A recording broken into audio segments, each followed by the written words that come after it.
کونے کو. اور انگریزی کی کہاوت کہ بھائی کامیابی کے تو کئی باب ہوتے اور ناکامی کا تو کوئی وارث نہیں ہوتا. تو محسن نقوی صاحب اگر دنوں میں اگر وہ کیا کہتے ہیں قذافی اسٹیڈیم کھڑا کر دیں تو اس کا کریڈٹ ہر کوئی لیتا ہے اور بڑا تقریب بھی ہوتی ہے. وزیر اعظم شہباز شریف صاحب بھی جاتے ہیں اور پھر اگر کرکٹ ٹیم ہار جائے تو پھر ہر کوئی محسن نقوی کے اوپر جو ہے وہ ملبہ جو ہے وہ ڈال دیتا ہے. اور ظاہر ہے محسن نقوی صاحب کے ساتھ جو مسلم لیگ نون خاص طور پر ان کا جو ہے وہ تھوڑا سا ہے آپس میں، کیونکہ محسن نقوی صاحب ذرا ان سے 10 قدم زیادہ قریب ہیں طاقتور حلقوں کے. تو محسن نقوی صاحب چیئرمین پی سی بی بھی ہیں، محسن نقوی صاحب وزیر داخلہ بھی ہیں، محسن نقوی صاحب سب کچھ ہیں. رانا ثناءاللہ صاحب کے بقول اگر محسن نقوی صاحب وزیر اعظم بننا چاہتے تو ہم کیا کر سکتے تھے، ان کی مہربانی ہے کہ انہوں نے وزیر داخلہ بننا پسند کیا. تو بہرحال اب محسن نقوی صاحب کے اوپر اب حکومت کے اندر سے تنقید آنا شروع ہو گئی. عمران خان تو کر ہی رہے تھے نا. عمران خان صاحب تو کہتے تھے کہ جی اس کو آتا کیا ہے، اس کو چیئرمین پی سی بی لگا دیا. وزیر اطلاعات ہیں پنجاب کی عظمیٰ بخاری صاحبہ، انہوں نے ایک اپنا وی نیوز کو ایک انٹرویو دیا ہے اور اس میں وی نیوز کو، اور اس میں انہوں نے کہا ہے کہ جی محسن نقوی کو گدھے اور گھوڑے میں پہچان کرنی چاہیے اور 1 سال کے لیے وہ کہتی ہیں کرکٹ کے ایونٹس مکمل طور پر ختم کر دیں، ملتوی کر کے ٹیلنٹ ہنٹ کرنا چاہیے. وہ یہ کہتی ہیں اور وہ یہ کہتی ہیں کہ جو لوگ پرفارم نہیں کرتے ان کو ٹیم میں نہیں ہونا چاہیے. ہمارے بالرز بالنگ کروانا بھول گئے ہیں، بیٹسمین بیٹنگ کرنا بھول گئے ہیں. وہی پچ ہمارے لیے مشکل ہو جاتی ہے جس پر دوسرے بلے باز بال اٹھا کر باہر پھینک رہے ہوتے ہیں. چیئرمین پی سی بی کو گدھے اور گھوڑے کی پہچان کرنی چاہیے. اب انہوں نے بیسیکلی یہ میرا خیال ہے ان کے اوپر محسن نقوی کو کہا ہے کہ جی سارے مطلب میں تو نہیں کہہ سکتا لیکن بہرحال وہ یہ کہہ رہی ہیں کہ جی آپ نے جو بھرتی کی ہے وہ فلاں ہیں، وہ یہ کہہ رہی ہیں بنیادی طور پر. اور پھر یہ کہتی ہیں کہ ٹیم میں سرجری کی نہیں ٹیلنٹ ہنٹ کی ضرورت ہے اور 1 سال کے لیے کرکٹ ختم کر دے، پاکستان میں بند کر دے، اور جب تک اعلیٰ پائے کی ٹیم نہیں بناتے تب تک ایونٹ نہیں ہونے چاہیے. اس پر مجھے اختلاف ہے. آپ جو لڑکے پرفارم نہیں کرتے نگال باہر پھینکیں، جو لابنگ کرتے، اور ہمارا مسئلہ ہی لابنگ کا ہے. کرکٹ آتی ہے لیکن لابنگ ٹیم کے لیے نہیں کھیلتے، قوم کے لیے نہیں کھیلتے، ملک کے لیے نہیں کھیلتے، لابنگ اور اپنی ذات کے لیے لڑکے کھیلتے ہیں. شوشہ زیادہ پڑ گئے ہوئے ہیں. تو انہوں نے ان کو یہ نہیں ہے کہ جی جو انٹرنیشنل ایونٹس ملتوی کر دیں یا پی ایس ایل ملتوی کر دیں، یہ کوئی آپشن نہیں ہے. آپشن یہ ہے کہ جو لڑکے پرفارم نہیں کرتے ان کو نکال باہر کریں، نئے لڑکوں کو جگہ دیں.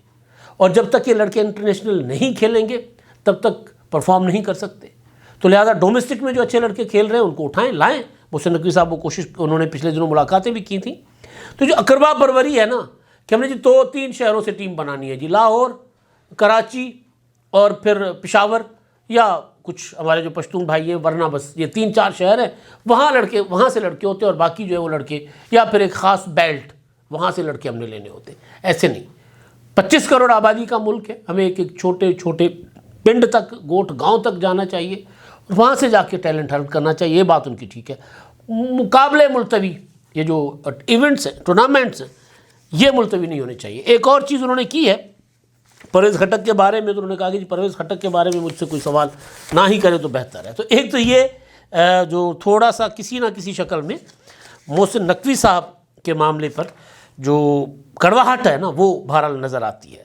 اچھا جی، اب جو خطرناک اور الارمنگ خبر میں نے آپ کو بتائی تھی وہ میں نے آپ کے سامنے رکھنی ہے. پرسوں میرے پاس کچھ وہ ڈیٹیلز آئی تھی لیکن اس پر پھر جب میں نے ارسا میں بات کیا تو وہ ادروائز کوئی بات کر رہے تھے. لیکن اب پھر اگلے ہی دن یعنی کل ارسا نے بھی وارننگ جاری کر دی ہے اور انہوں نے کہا ہے کہ جی خبردار، ہوشیار، ڈیمز خالی ہو رہے ہیں.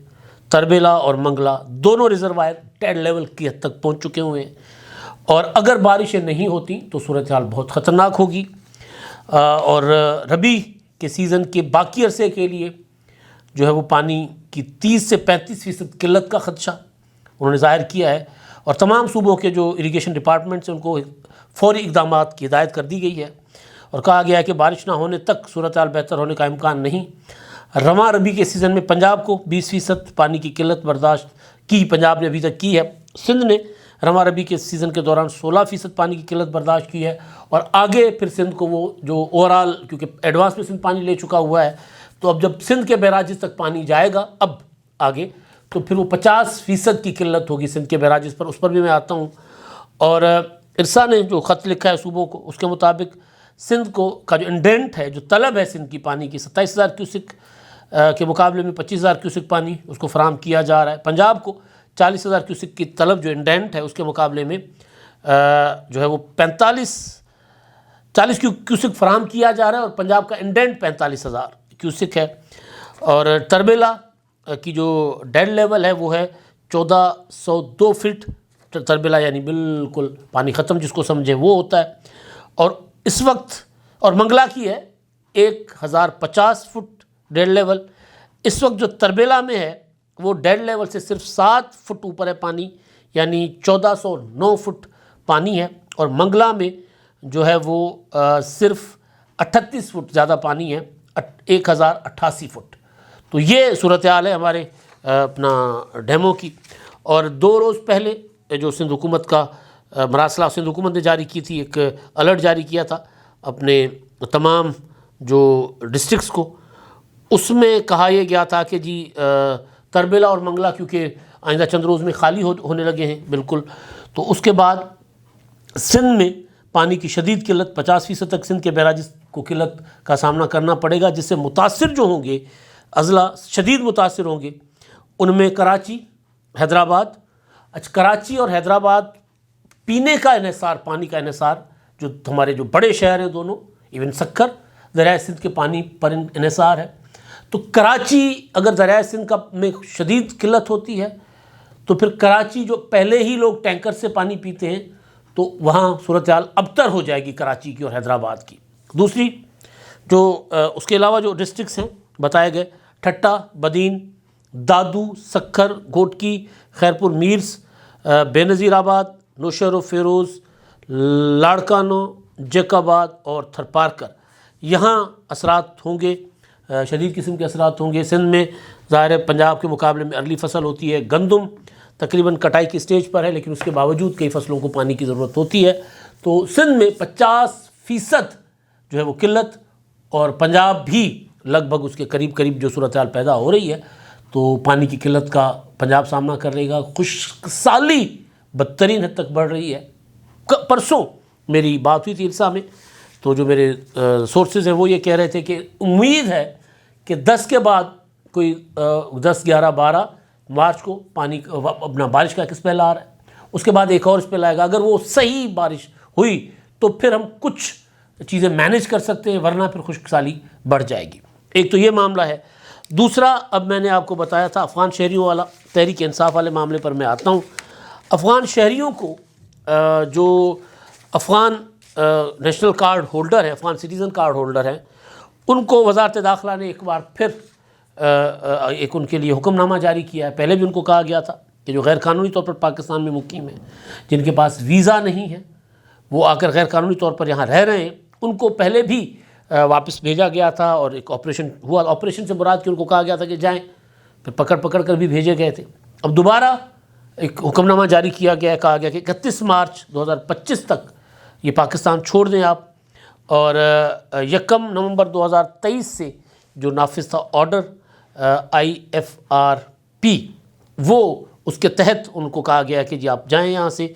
اور افغان سٹیزنز کارڈ ہولڈر کو کہا گیا کہ اگر وہ نہیں جائیں گے تو 1 اپریل 2025 کے بعد ان کو ڈپورٹ کرنے کا کام شروع کر دیا جائے گا۔ اور یہ ضرور اس میں کہا گیا ہے کہ جو یہ افغان سٹیزنز کارڈ ہولڈر ہیں ان کو باعزت طریقے سے واپس بھیجا جائے گا، اور واپسی کے عمل کے دوران ان کے ساتھ کسی قسم کی کوئی بدسلوکی نہیں کی جائے گی۔ واپس جانے والے غیر ملکیوں کے لیے خوراک، صحت کی دیکھ بھال کے انتظامات بھی کیے جائیں گے۔ اور یہ جو ہے وہ افغانیوں کے لیے کہا گیا ہے۔